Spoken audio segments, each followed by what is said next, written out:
वर्धा जिल्ह्यामध्ये दारू पुरवणाऱ्यांचे परवाने हे रद्द होणार आहेत।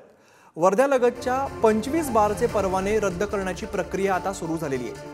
प्रस्ताव संबंधित राज्य उत्पादन शुल्क विभागाकडे पाठवला जाणार आहे। तर दारूबंदी असणाऱ्या जिल्ह्यामध्ये दारू पुरवल्याने ही कारवाई होते।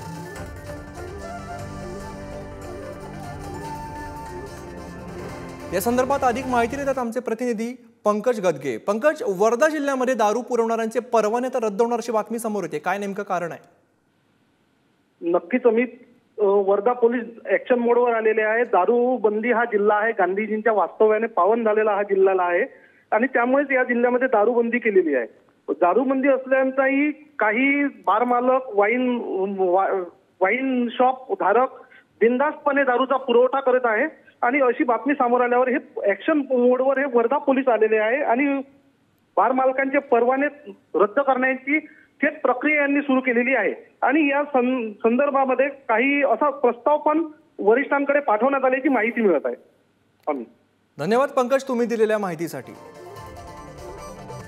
तर 25 बारचे परवाने हे रद्द करण्याची आता प्रक्रिया सुरू झालेली आहे।